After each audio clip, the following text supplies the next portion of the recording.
Hi, everybody. Welcome back to Making the Cut and to Launch Your Line. I left off saying that a line should have 12 pieces, 12 styles, 12 looks. You don't have to create 12 styles, 12 pieces, 12 looks. However, you do need to start with a canvas of products so you can see where your aesthetic is, where your style is. And I want to talk a little bit right now about this product development and about why I say you need to have some stuff that buyers can sink their teeth into. Of course, what you launch with and how you're going to sell your product matters as well. Back not even that long ago, and quite frankly, I still think it exists because I'm reading a lot how brick and mortar is coming back, or the consumer is wanting that experience of going to the store, etc. But brands started to be known through independent retailers. Everybody wants to get into Nordstrom's or Saks or Neiman Marcus or, the big box retailers, basically the stores that have like gazillion locations across the country.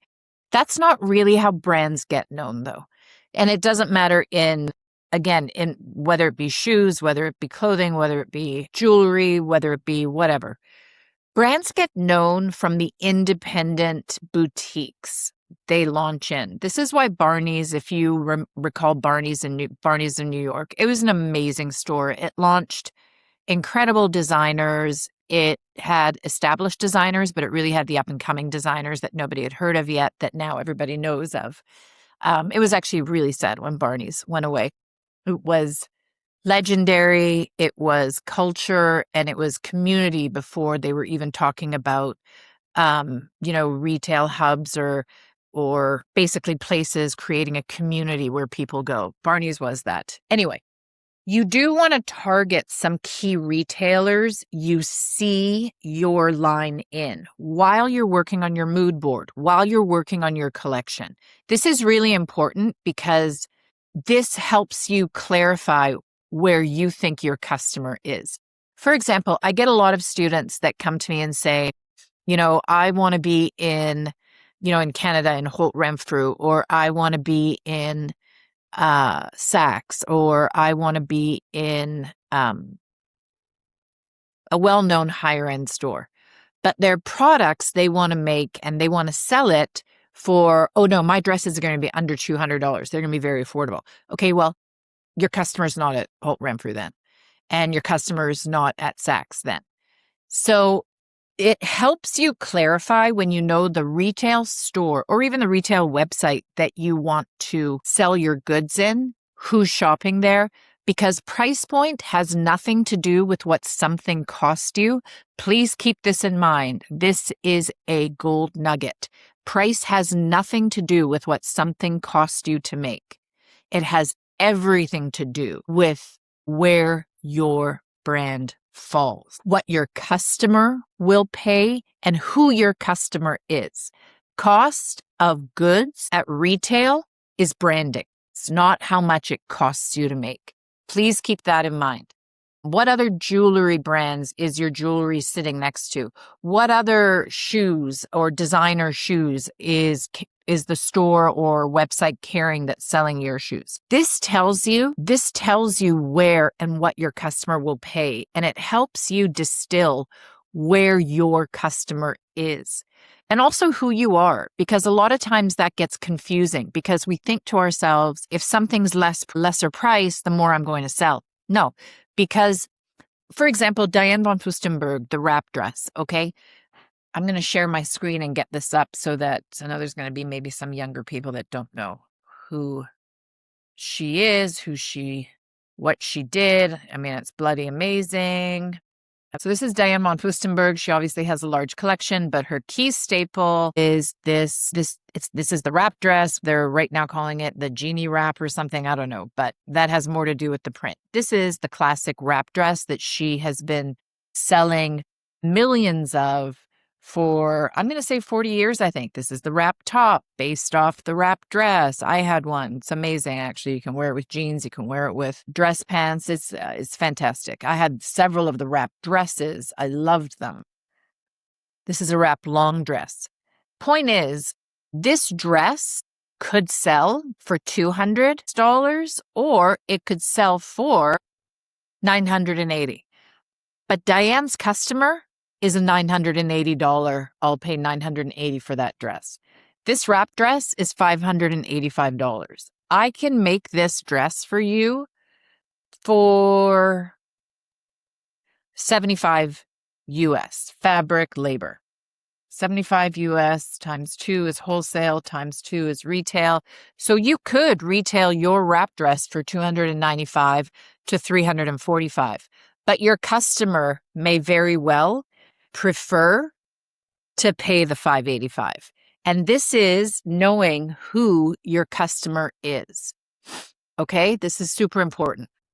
When I started teaching this 20 years ago, I would say you need 12 pieces was for something different. When you used to have sales reps, so before you would have sales reps, you'd actually give your line to a sales rep, or a sales rep would want your line.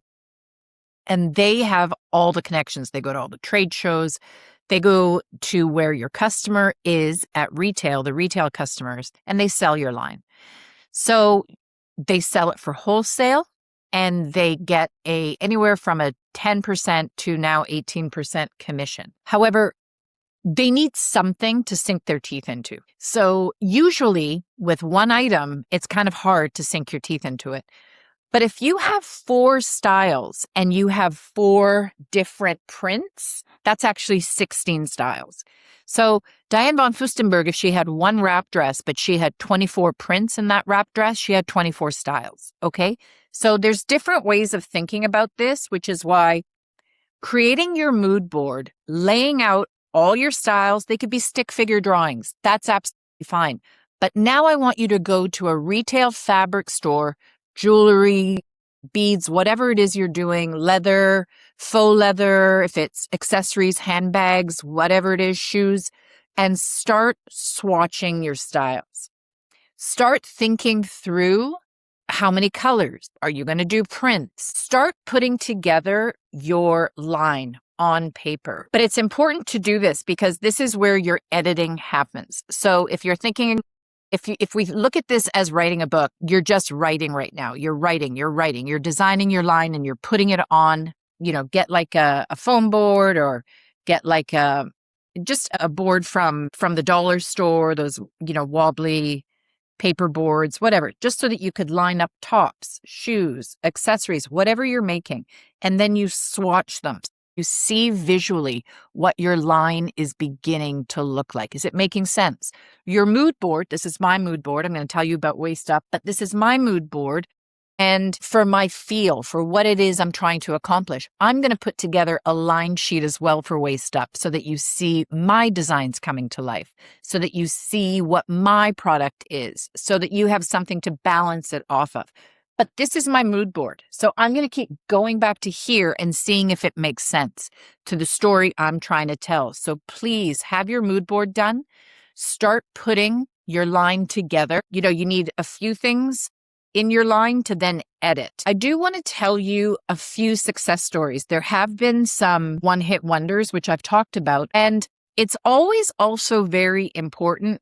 I'm noticing that a lot of lines are starting with a hero item. So a Canadian brand who I love, and I'm going to share my screen again, they have, I think they have the best blazer in town.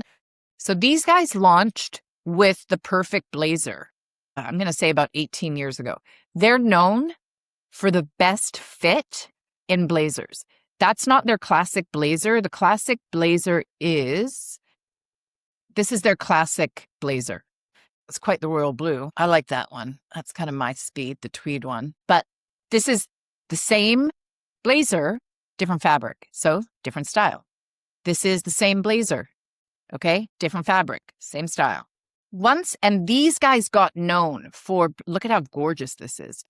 These guys got known for perfecting a tailored blazer. And their blazers sell for $795. So anywhere from that's a vest, $695 to $995. I loved this. They're out of Toronto, Canada. So this is the classic blazer. Like you can wear it with jeans, you can wear it with, more crepe-like pants. I love this. I tried this one on too. I loved it. Tobacco herringbone. They're just beautiful. And you know when someone's wearing this blazer that it's a Smythe blazer.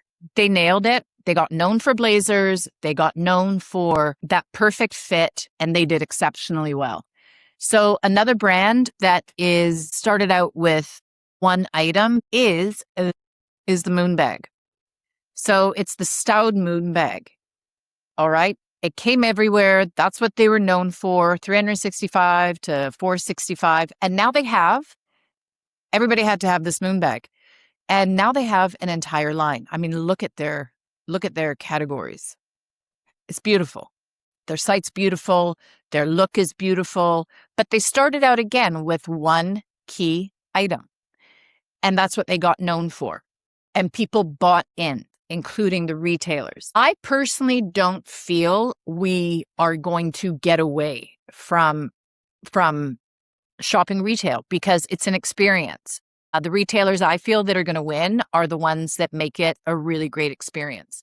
So knowing what retail store you belong in is part of your research, and it actually goes back to your mood board too, because there's a whole look and feel and vibe. Make edits. Once you get your sketches drawn out and put on your board, you start making your edits. You start making your edits with fabrics you're going to choose, with how many colors, how many prints. You're going to start making edits. And that's the whole point of it.